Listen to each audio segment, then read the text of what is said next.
Latvijas lauki. Ar ko tie saistās? Kādas ir pirmās asociācijas, kad domājam par laukiem, lauku dzīvi? Droši vien nekļūdīšos, ja teikšu milzīgas labības druvas, kartupeļu tīrumu bez gala un malas, govju un aitu ganām pulki ar elektriskajiem ganiem iežogotās pļavās, zemes konstrukcijas cūku fermas, siena ruļļi, putekļaini ceļi un noguruši cilvēki. Šis ir stāsts par Meņģeli, brīnišķīgu vietu, kurai cauri tek Ogres upe, kurā ir neliels ezeriņš, spodra apkārtne un kluss lauku daļums. Šis ir stāsts par talantīgiem cilvēkiem, kas izvēlējušies savas dienas vadīt šajā tālu no lielpilsētām esošajā Latvijas nostūrī. Šis ir stāsts par stiebriņiem, gandrīz 100 gadus vecu Meņģeles pagastā esošu lauku sētu, kuras sevī saudzīgi glabā aizraujošu vēstures stāstu par Krauču dzimtu. Stiebriņi ir dzīves rosības pilni arī šodien. Tie lepni izrāda balti krāsotos sānus un aicinoši sauc koptajā pagalmā, kur Krauču dzimtas pēcteči uzcēluši savu gaumi un talantu apliecinošas būves, cepli un rozes māju.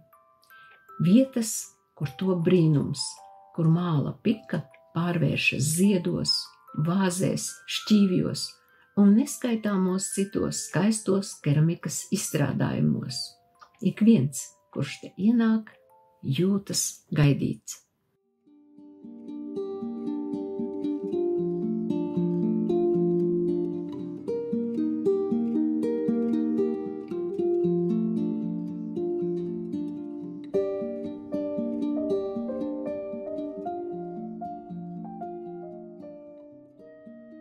Meņģeles pagastā ir mežu ieskauta gaismas strēlīte līkumotās Ogres upes krastos. Šis zemes pleķītis robainām malām, pateicoties Ogres upes līčiem 13 km garumā, ir kā miera osta vairāk nekā 1000 iedzīvotāju. Bet bija laiki, kad ar labā nozīmē lielu dušu apveltīto meņģeliešu skaits sniedzās pāri 1000. Tas bija laiks pēc vācu baronu valdīšanas perioda, kad radās iespēja iegādāties zemi un saimniekot. Ir pagājis gandrīz 100 gadu. Viensētas pazudušas, cilvēku skaits laukos samazinājies. Iebraucot Meņģelē no Kokneses puses pie robežas zīmes, kāds prieks var jau ieraudzīt atjaunotas ēkas. Tie ir upmaļi. Bet tālāk redzama balta koku ieskauta ēka stiebriņi. Nosaukums kā stingrs mugurkauls vai no linu stiebru galviņām vai labības vārpai, kas dzimtes ģerbonī aptver ozolapu vainagu ar vecajā drukā veidotu S burtu vidū. Tāda pazīšanās zīme rotā mājas sienu. Paskatos pa kreisi. Tur sēž māja, kad pa labi pašķielēju, redzu šķību šķūni. Šķūnis ir no dēļiem celts, tie ir ļoti veci. Vēji stipri pūtuši, sašķiebuši šķūni. Saimniece nāks palīgā, saka veco nojauks drīz, vietā uzcels gluži jaunu, visiem mums par brīnumu. Vakarā, kad saule spīd un kad pārslas klusām krīt, vecā māja starot sāk, jo sniedziņš ļoti spīd. Vārds stiebriņi tai ticis dots, man iepazīt to bija gods. Kad pirmo reizi to redzēju, tad palikt tur es gribēju. Pie stiebriņiem zarust plašs lai ozols. Jums šķitīs, ka tas tik tāds parasts koks. Nē, ozols prot runāt. Un vaicāju tam, lai atklās man dzīves ritumu garo. Koks vareni šaudams vēstīt sāka par bērniem, kam šūpulis stiebriņos kārts. Par to, kā tie dzimuši, auguši, smējuši, kā strādājuši un karā gājuši. Ozols no vēsturi stāstīt zina. Stiebriņu māja, kā saimniece cēla, bagātu stāstu, vienkāršu vārdu. Durvis kā latviski pelēkais priekšauts, vaļā tiek vērtas, lai klausītos stāstu. Vēl tikai mirkli pie sliekšņa stāju, lai pamātu akai, kas svētību sūta, pateicos ozolam, likteņa vijējam, spēku tas ziedojas, brīvību godājas. Saimniekos stipra te dzīvības elpa, kalta senajā vectēvu telpā. Sajūta pa īstam šeit vēstures rakstu, nākotnē dzīvot, lai visi tā prastu. Māja, kur podnieki dzīvo, māja, kur sunītis līgo, māja, kur vēsture mitinās, māja, kur putniņi čivinās, māja, kur sunītis glezno, māja, kur ābeļdārs grezno, māja, kur daiga vasaras baudīja, māja, kur dzīvo prieks. Pelēks putekļains lauku ceļš, kas vīs cauri mežiem, krūmājiem un pļavām, aizved līdz vietai, kur cauri ceriņu zariem mirdz balta neliela, bet skaista māja. Pagalmā lepni savus zaļos skuju zarus uz visām pusēm izplatusi gozējas kupla egle, un kā sargādams māju un tās saimniekus, nesatricināmā mierā stāv varens ozols. Esmu nonākusi vietā, kura lepojas ar smalku latvisku nosaukumu – Stiebriņi. Pagalmā senatnīgais draudīgi sadzīvo ar mūsdienīgo, viens otru papildinot un izceļot. Vai mājas iekšienē arī valda tāds harmonisks līdzsvars? Vai mājas iekštelpās ir sajūtama pagātnes elpa? Lepnās saimnieces aicināta es pārkāpju slieksni un nokļūstu citā laikā, citās izjūtās. Garais koridors ar pelēko klona grīdu, kur katrs nelīdzenums, katra iedobe ir kā vēstures liecība. Tumšie baļķu griesti, durvju stenderes un pat nolupušais sienu apmetums sāsta savu stāstu, kura pirmsākumi aizsniedz vēl krietni pirms 1900. gada. Aleksandrs un Marija ir viens otram iepatikušies, jau pirmo reizi saskatoties. Kā gan iznesīgajam galdniekam ar tik jauki uzrullētām ūsām, kura valoda dzirkstīja ar veselīgu humora noti, varētu neiepatikties daļā brunete ar biezo mirdzošo matu pīni. Ja vecā māja runāt spētu, vai sadzirdēt es to mācētu, vai stāstītu par cirstu rētu un karā izpostītu dzimto sētu, ja sirmais ozols runāt spētu, vai atcerētos postošo vētru, vai pavasarī lapas vaļā vērtu, bet rudenī zemē zīles bērtu, ja akmeņainais ceļš runāt spētu, vai pa to iet vairs nevarētu, bet kā es šo vietu sameklētu un atmiņu stāstu vārdos tērptu, ja vecā māja runāt spētu, vai es to sadzirdētu? Pa zelta stiebriem klātu taku, tavs prāts un mīlestība iet. Uz māju, tur, kur vecā aka un sirmās ābeles, kur zied. To nespēja redzēt svešas acis, tur vajag tavu sirdi klāt, lai spētu loga rūtī skatīt, kā vectēvs sāka roku māt. To nevar saprast svešas sirdis, ko tavējā tik sajust var. Vien tu šeit senču balsis dzirdi, tās glāsta, dvēseli tev skar. Tu atver veco mājas logu un aizskars pēkšņi liegi plīvi. Tu sajust gribi, izstiep roku pret vēju, kam te ienāk brīvi.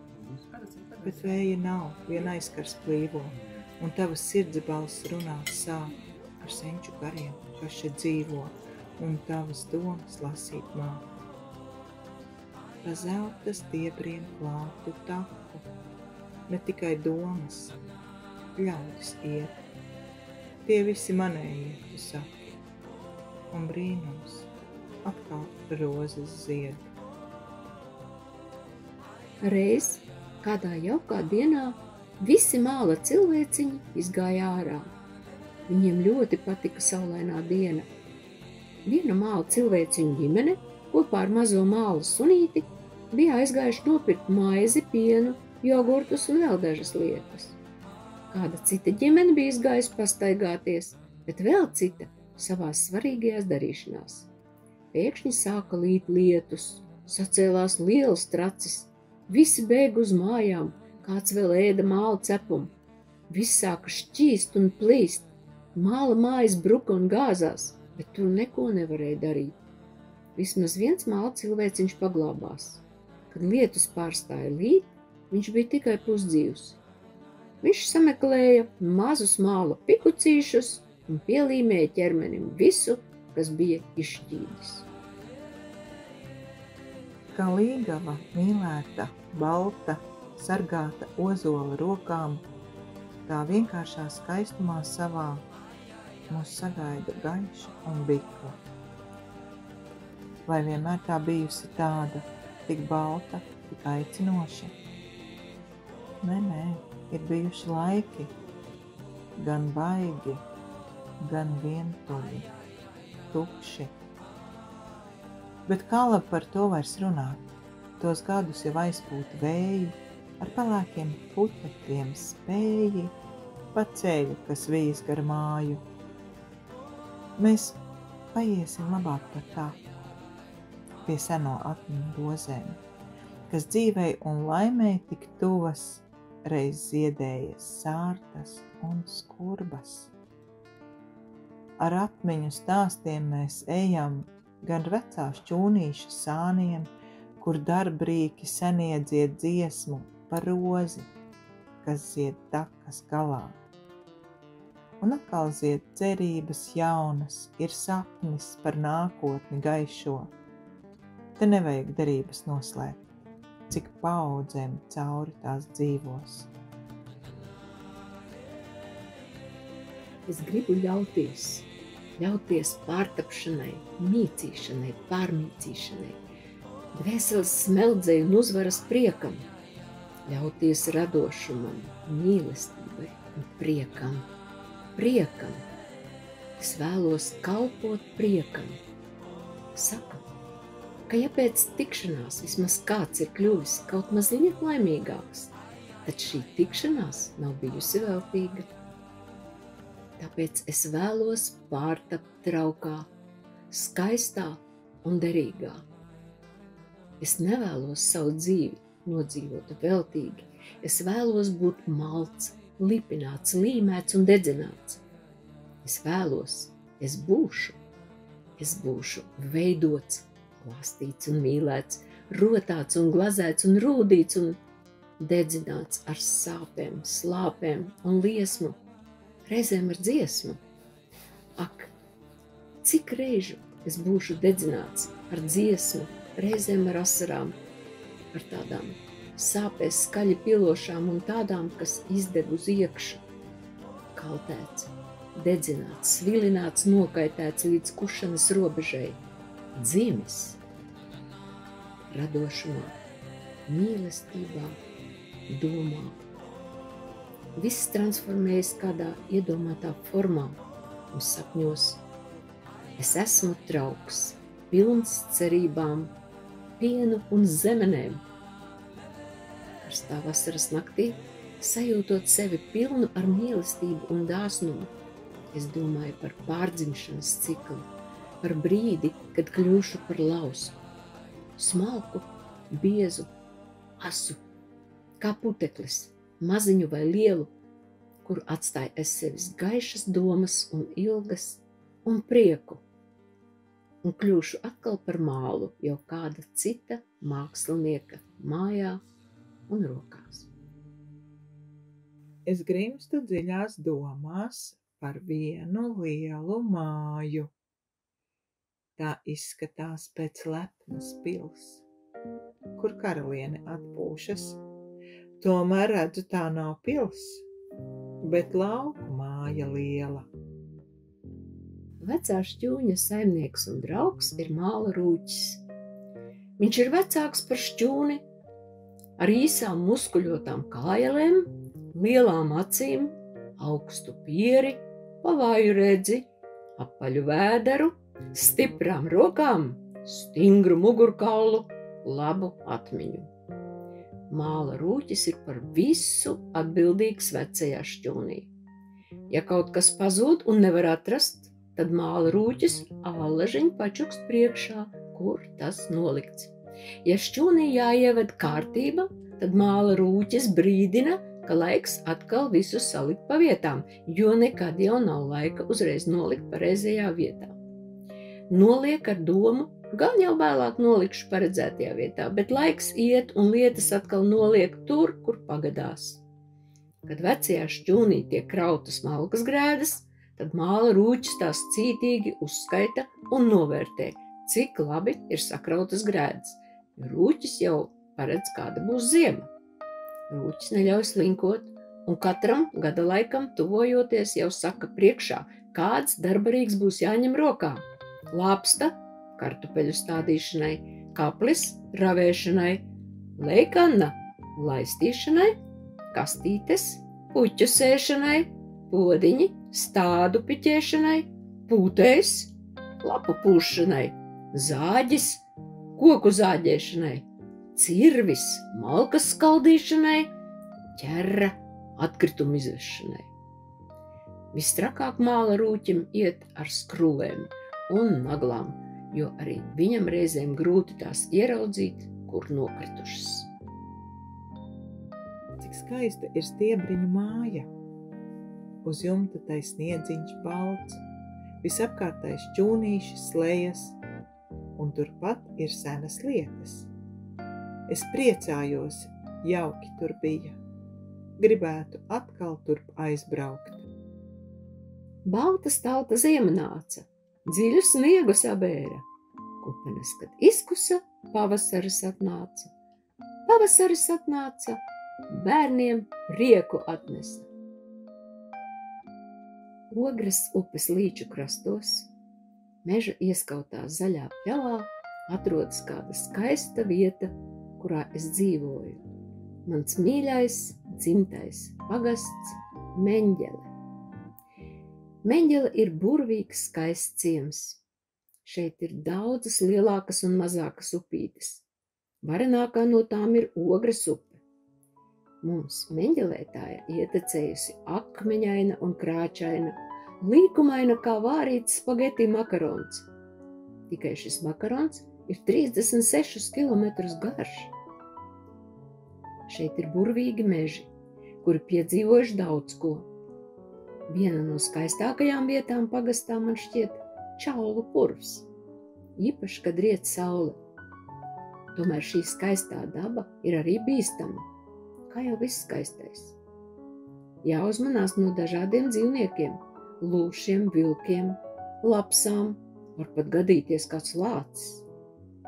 Meņģelē ir arī ļoti skaistas celtnes, kuras darināts no mūsu pašu resursiem. Tā ir senā 18. gadsimtā celtā baznīca, Meņģeles skola, kura šogad svinēja 155 gadu jubileju. Ir arī restaurētas senas svarīgas būves, piemēram, mūsu pienotava, kurā būs viesnīca, tautas nams un pagastmāja. Pagastmājā atrodas mūsu divās nelielās telpās iekārtotā biblioteka ar ļoti plašu grāmatu klāstu. Te ir arī Meņģeles pagasta pārvalde un citas iestādes. Tautas nams, var teikt, ir vispopulārākā celtne. Tautas nams ir Meņģeles sirds. Šeit tiek rīkoti visdažādākie pasākumi un notiek pulciņu nodarbības. Viens no svarīgākajiem un ievērojamākajiem pasākumiem Meņģeles pagastā ir sporta svētki. Tie ir visvecākie lauku sporta svētki Latvijā. Lai gan cilvēku šeit ir maz un paliek aizvien mazāk, es ticu, ka Meņģeles vārds nekad nepazudīs un turpmāk dzīvos vismaz mūsu sirdīs. Šīs vietas ainavas, ēkas un svētku pasākumi dzīvos mūžu mūžos.